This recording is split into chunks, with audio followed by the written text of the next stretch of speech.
معاملہ تو یہی ہے. اماں ابا کو پوری زندگی گالی بکتا رہا, کھچیڑ کھچیڑ کا مارا ماں باپ کو, ایک نہیں سنتا تھا ان کی جو ایک سنتا ہو, آنکھیں نکال نکال کے دوڑتا تھا. یہ غریب اگر اس سے کچھ کہہ دیا کرتے تو ان کے اوپر ایسا غصہ کرتا تھا جیسے کھا جائے گا, آنکھیں نکالتا تھا. ایک رتی بھر اوقات نہ تھی ان ماں باپ کی اس کی نظر میں, ایک وقت نہیں پوچھتا تھا تمہارا حال کیا ہے, ہر وقت دوستوں کی مجلس میں اور دوستوں میں مگن رہتا تھا, ماں باپ کو گالیاں دیتا تھا, ماں باپ کو برا بھلا کہتا تھا. لیکن اسی ماں کا انتقال ہو گیا, اسی باپ کا انتقال ہو گیا تو 11 طرح کے پھل لا لا کے فاتحیں کرا رہا. 11 طرح کے پھل ان کے مرنے کے بعد نہ لاتا, کاش تو نے یہ 11 طرح کے پھل ان کے مرنے سے پہلے انہیں کھلا دیے ہوتے. ارے بات سمجھ میں آ رہی ہے کہ نہیں آ رہی ہے آپ کے؟ میری بات ہے کڑوی ضرور لگتی ہے مگر بات حقیقت ہوتی ہے میری. اب مرنے کے بعد اس کے تیجے کی فاتحہ میں, اس کے 10ویں 20ویں کی فاتحہ میں اب 10 طرح کے پھل آ رہے ہیں, اب 11 طرح کے پھل آ رہے ہیں, بڑی لمبی لمبی فاتحہ ہو رہی ہیں, حلوہ پورے گاؤں کو کھلایا جا رہا, تیجے میں بریانی پورے گاؤں کو کھلائی جا رہی ہے. مگر یہ حلوہ کس کام کا ہے, یہ بریانی کس کام کی ہے, یہ چائے اور ناشتے کس کام کے ہے؟ ارے کاش تیری ماں جب زندہ تھی تو تو نے اس کی خدمت کر لیا ہوتا, تو نے اپنی ماں کو اچھا اچھا کھانا اچھا اچھا پھل کھلایا ہوتا. اگر تیری ماں مرنے سے پہلے تجھے دعا دے جاتی تو رب کی قسم تجھے جنت کا حقدار بنا دیتی. ہائے ہائے ہائے. لیکن آج حالات ہمارے بڑے خراب ہیں میاں, بڑے خراب حالات ہو گئے ہمارے یہاں. ہمارے حالاتوں کا عالم یہ ہے کہ مر گیا تو بریانی بڑی لمبی چل رہی ہے, یہ مار تمام 8 بھگونے بن رہے ہیں, تیجے میں 10 بھگونے بن رہے ہیں, وہ گوری کے چاول کی لمبی لمبی بریانیاں چل رہی ہیں. مجھے یہ تو بتا دے یہ بریانی کون سی حدیث میں آئی ہیں, یہ بریانیاں کس کتاب میں آئی ہیں, کس مولوی نے بتایا؟ مسئلہ سن لو, ان علماء سے پوچھ لو. میت کا کھانا جائز نہیں ہے. یہ جو میت کے گھر 10 بھگونے بن رہے ہیں, گاؤں کا مکھیا بھی کھا رہا, گاؤں کا نمبردار چودھری بھی کھا رہا, گاؤں کا مالدار بھی کھا رہا, گاؤں کا جو ہے زمیندار اور مالدار بھی کھا رہا. یہ بالکل ناجائز ہے. میت کے گھر کسی قسم کا کوئی کھانا نہیں ہونا چاہیے.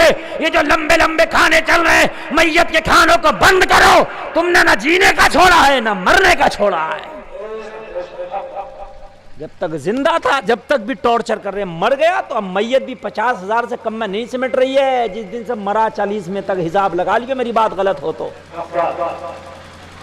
مرنے سے 40 میں تک 50,000 تک میت سمٹ رہی ہے معمولی والی, ورنہ 1 لاکھ تک جا رہے ہیں.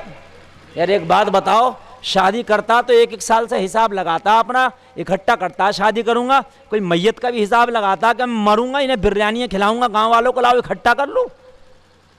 ایک تو دوا کر کر کے مرا یہ بیچارہ, اس کے بچے قرضے میں چلے گئے, چھوٹے چھوٹے بچے اس کے یتیم رہ گئے, اپنے باپ کا وہ قرضہ. یہ تجھے لمبی لمبی بریانیاں کھلائیں.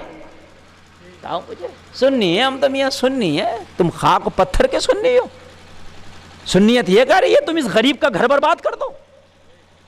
تیجا کرو, تیجے کا مطلب ہے 1.25 لاکھ مرتبہ کلمہ شریف پڑھنا. تیجے کا مطلب کہیں یہ نہیں ہے کہ لمبے لمبے چاولوں کی بریانیاں کھانا.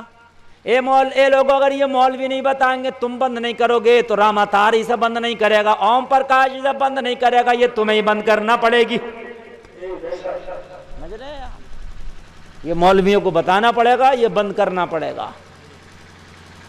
1.25 لاکھ مرتبہ کلمہ شریف ہونا چاہیے تیجا میں. تیجا میں قرآن شریف زیادہ سے زیادہ ہونا چاہیے, جتنا بھی ہو جائے, 1 ہو جا 2 ہو جا 10 ہو جا 20 ہو جا, جتنا قرآن ہو جا. درود شریف ہونا چاہیے, اس کا نام تیجا ہے. فاتحہ خوانی ہونا چاہیے, اس کا نام تیجا. بس اس کے بعد میں یہ لمبا کھانا ہرگز نہیں ہونا چاہیے. ان کھانوں کو بند کرو, یہ کھانا ہرگز جائز نہیں ہے, بالکل جائز نہیں ہے. ایک جگہ رمضان شریف میں انتقال ہوا. کب ہوا انتقال؟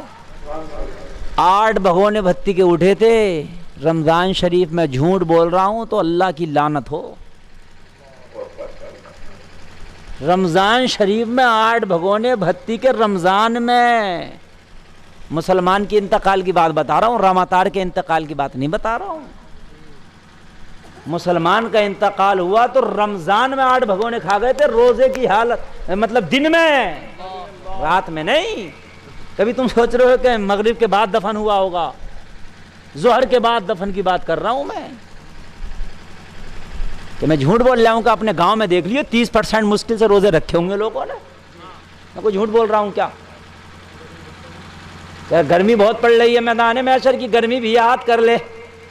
کہہ رہا مولانا تپش بہت ہے، یہ تو کچھ بھی تپش نہیں ہے۔ کتنی ڈگری تھا پارا؟ 40 ڈگری تھا، حد سے حد 42-45 ڈگری پارا ہوگا۔ رمضان شریف میں اس سے اوپر نہ تھا، مگر میدان محشر میں جو پارا ہوگا وہ اتنا ہوگا کہ کوئی بھی مشین اسے کیلکولیٹ کر کے بتا نہیں سکتی۔ اتنا پارا ہوگا، اتنا پارا ہوگا، تیرے بھیجے ہانڈی کی طرح کھول رہے ہوں گے، تیرے بھیجوں میں بھدک آ رہی ہوگی، پسینوں میں لوگ غوطہ کھا رہے ہوں گے، پیاس سے زبانیں لٹک گئی ہوں گی، ہونٹ گھٹنوں میں لگ رہے